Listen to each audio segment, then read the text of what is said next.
Welcome back to our channel, ladies and gentlemen. Thank you for your continued support. I would like to request you to support this channel by subscribing and click the notification bell to allow YouTube to notify you whenever we release a video like this. Please like and share this particular video. It goes a long way in promoting the video. And I want to thank those who support us in one way or the other, those who share our videos, those who share their comments. Thank you very much. Ladies and gentlemen, when you decide after soul searching that you want to get into the murky waters of the Kenyan politics, then you must be ready for two things. You must be ready to betray someone or some people, and on the same breath, you must be ready to accept betrayal. You must be ready to be betrayed.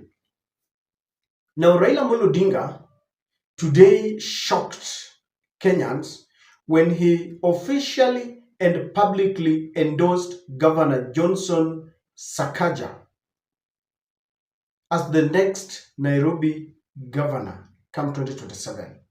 This is coming after a lot of speculations that Raila could be working closely with Sakaja, or Sakaja is working closely with Raila, and that is leaning on Raila's side to hold his hand come 2027. It is also coming against the backdrop of disappointment by many Kenyans who are saying that Sakaja has not lived to the promises that he gave to Kenyans. Now, not only did Raila endorse Johnson Sakaja, but they also persuaded Sakaja to switch and come back to ODM so that he can contest using the ODM ticket. Sakaja on his side told them, let us ensure that Raila is elected as the AUC chairman, then after that, I will come so that we have some talks. But I would also want to show you a video where some of the ODM members, ODM leaders who have got appetite to becoming the Nairobi governor in 2027 are complaining, and they're saying this time round you cannot stop an idea whose time has come, and they're saying whoever will stand on their way will fall by the wayside because they are not going to compromise their ambitions anymore. In this video, I want us to look at the betrayal, not betrayal in the city, but betrayal in ODM and betrayal in the Kenyan politics. Here is Sakaja to the ODM members. Ya mwisho, nataka kushukuru kwa njia kipekee gavana wetu wa Nairobi kwa kazi amefanya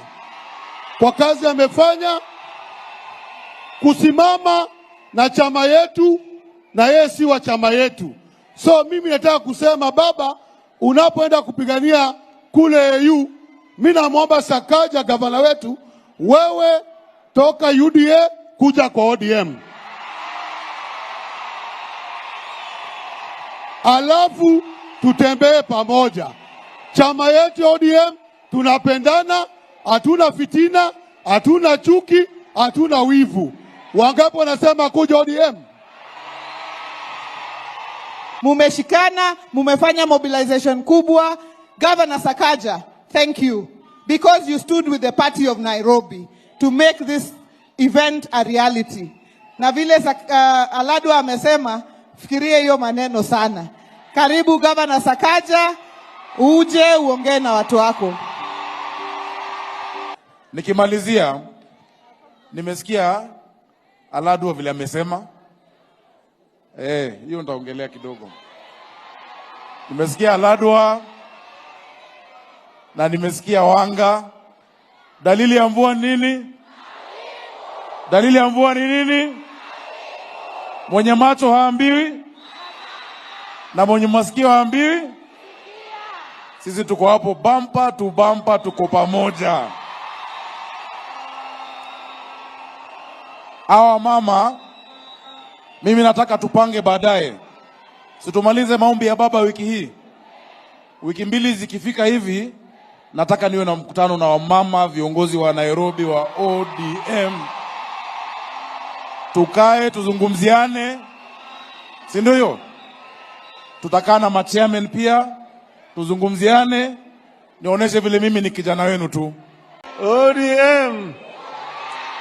ODM. Nataka Nairobi ibaki imara.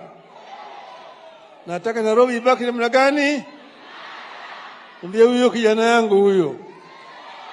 Ashikilie.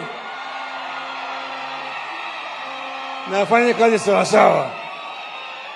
Si sawa sawa hiyo? Sivyo? Now, speculations are already high that Team Wanyonyi, one of the very closest allies of Raila Odinga, could soon decamp the ODM and join Ford Kenya, because this is blatant betrayal. Raila Odinga had sometimes back endorsed Team Wanyonyi. In fact, in 2022, Wanyonyi was poised to become the Nairobi governor. He had intensified his campaigns. He had used a lot of money, but because of the negotiations among the Azimio coalition, he decided to relinquish that ambition and he went for the Westland seat. Now, this time round, Team Wanyonyi is saying, we are not going to stop. Raila has always endorsed Team Wanyonyi. Yuko na yeye, yuko na huyo kijana yangu.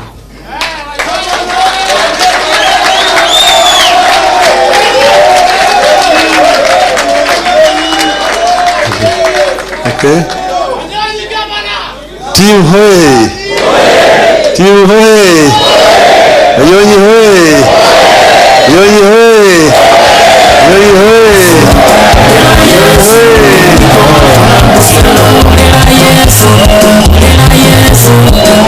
Hello. Sasa mwisho kabisa. Now it is going to be seen that Raila has abandoned and betrayed Team Wanyonyi because of holding his hands and telling people, we believe in Wanyonyi, and this time round is the one who is going to be the Nairobi governor. He has done it at many occasions if you search those videos. Now, in 2022, when Raila decided to, out of the negotiations that they conducted, and they supported a Jubilee candidate, Team Wanyonyi was not happy, neither was his brother Moses Wetangula. And Moses Wetangula played petty politics with that when he told the residents of Western that Raila betrayed his own brother who was ripe to become the Nairobi governor. And together with the Team Wanyonyi, I want you to listen to them and tell me whether this time round, by Raila Endorses Sakaja, do you think Team Wanyonyi will still be in ODM? Listen to them.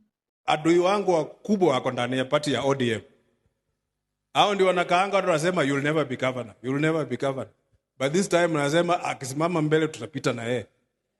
Si ndio? Lazima, because an idea whose time has come. Nobody can stop it. And again, I cannot put my ambition on hold for too long. I wanted to be governor last time, wakasema ngoja. This time mtu akuja aseme ngoja, na mwambia wacha yako ngoja. Mimi lazima niende huko.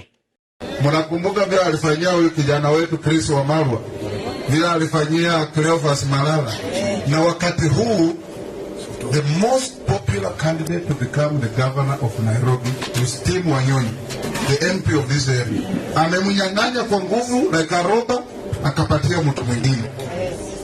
And Team is a PWD. Why do you think Raila has decided to endorse Johnson Sakaja? That is the big question that I wanted to ask. And what is the implication of what is happening? Because we are not only talking about Team Wanyonyi. The other person who has already shown interest in the Nairobi gubernatorial position come 2027 is none other than Babu Owino. Babu Owino was once a darling of Raila Odinga. And when Raila said he was going for the AU seat, Babu said it is time that Raila should now allow the younger generations to take over. And Babu really wanted to inherit Baba's political backyard, both in ODM and the Luo Nyanza. That seems not to have resonated well with Raila Odinga, because Babu seems to have been pushed to the periphery.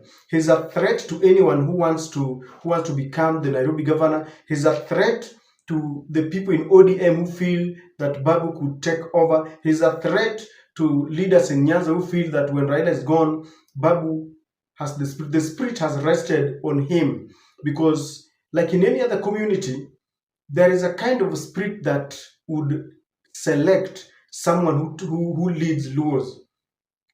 When Jaramogi Oginga Odinga died, Raila was not anywhere close to power. In fact, when he left the Ford Kenya party, it was in the hands of the late Kijana Wamalwa, and the closest person there was James Orengo.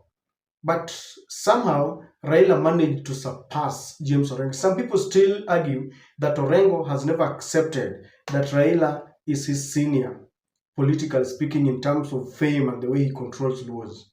So with that, Raila has gone for someone who is not his party member.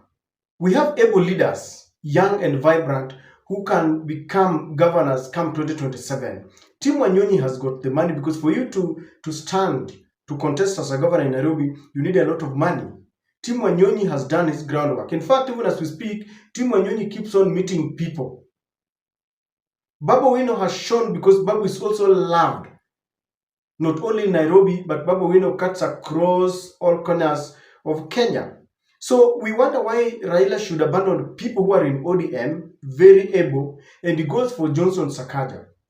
It is the highest betrayal, as many people will tell you. Now, some people think that perhaps because of the rivalry between, not only, it's not a rivalry, but the competition between Tim Wanyonyi and Babu Owino has pushed Raila to look for what we now call a compromised candidate, that he goes for Sakaja so that he settles both Tim and Babu Owino. But if you ask me, that is not the best way to do it. And even if Sakaja is going to come to ODM, I feel that they should be subjected to delegate voting so that we see who people really love. It's also coming at a time when people are complaining about Johnson Sakaja. When Sakaja campaigned, in fact, Sakaja was being called as a super senator. He had a blueprint. He used to say, najua shida ya Nai. I remember their last gubernatorial debate with Polycarp Igathe. He outshone Polycarp Igathe because he articulated the problems of Nairobians and how he was going to solve them. But when you look at Nairobi today, many people feel that it is a shadow of its former self. And some people are saying that even Sonko, who some people thought was not well educated, some people thought was not very ready to become a governor, except for his fame and love that the people had for him because he used to help people, did better than Sakaja. And so people are still wondering, why would Raila do that? Raila is fond of sanitizing people, and this one you know very well. There was a time Raila used to complain about Anne Waiguru, how she had messed the devolution docket, and it is believed Anne Waiguru and Uhuru Kenyatta took a lot of money. You know, when a government wants to thrive in corruption, they will assign so much money in a certain docket, and that is how they perpetuate corruption and they take money. So that is exactly what Uhuru did. They signed quite a lot of money to the devolution ministry, and there was a lot of corruption that was messed up. Raila really complained about it. We were shocked when Raila sanitized Anne Waiguru. And Raila said that that thing had gone to court, and I know it was over. He sanitized Anne Waiguru. Raila used to complain about Uhuru Kenyatta, how corrupt he was, how he had taken his victory. Before we knew it, there was a handshake between Raila Odinga and Uhuru Kenyatta. And that somehow sanitized Uhuru Kenyatta. They even forgot about the deaths and the kidnappings during Uhuru regime. In fact, had Raila won the 2022 election, I'm telling you, Uhuru would have been sanitized completely. Today, they can still remember some of the atrocities that were committed in his regime when they were with Ruto, because maybe some people feel he betrayed Raila. But Raila has got this penchant of sanitizing leaders who have been deemed as to be corrupt, to be unfit to hold office. He's now doing that to Johnson Sakaja. But one thing I understand, this time round, people are not just going to vote for leaders because they have been picked, they have been endorsed by de facto leaders. No, people are going to scrutinize what exactly have you done for us. Raila has endorsed and sanitized William Samoei Ruto. He complained about his stolen victory. He complained about Azimio supporters who were killed by William Ruto. He complained about, corruption. Raila gave us dossier, the government-to-government oil deal that really consumed a lot of money, and money went into people's pockets. Raila gave us that dossier. And today, Raila's closest allies are now telling us that William Ruto is going to be re-elected come 2027. So it is his way of sanitizing leaders who have been rejected by people. Many people also believe that this is just a way that he was targeting Babu Owino, because Babu Owino is a man who is loved in Nairobi, and there seems to be bad blood between them. It seems Raila does not want him as a young man to take over. Something of that kind. So many people believe that he was targeting Babu to ensure that Babu does not come anywhere closer to the gubernatorial position. But Babu has the privilege and the right to go and ask for votes. Team Wanyonyi the same. People have got their votes, and there is no leader who will compel them to cast votes where they do not want. And I believe that this should not scare anyone. There's an open field. If Raila feels that Sakaja is the man, it's okay. He's got one vote. He will vote for him and those who believe in him. But if you ask me, this is the time for Wananchi to decide and scrutinize each and every leader, especially for leaders who have been given a chance to prove. They must come back and tell us what they have done. From the MCA, the ward level, all the way to the presidency, we must ask them. They will not be telling us what they want to do. They must tell us what they have done. So we will look at them and say, okay, in a scale of 1 to 10, you promised us this. This is what you have achieved. These are the hiccups that you encountered. We can now give you a chance. But we are not going to simply vote for leaders because someone has said. That will be the most barbaric thing that we can do. We can't continue doing things the same way and we expect a different result. And so from where I am, if you ask me, Raila has the right of endorsing whoever he wants. But Kenyans must now decide not to follow any leader without scrutinizing the background. They do a check. What has he done vis-a-vis what he promised? ODM, if you ask me, will split. Because even as we speak, ODM is divided in the middle. Those who feel that they should not touch William Ruto, and those who feel that they are not in government at all, and they have to keep on checking the government. This kind of early endorsements will split ODM. Somebody like Tim Wanyonyi is said might go to Ford Kenya.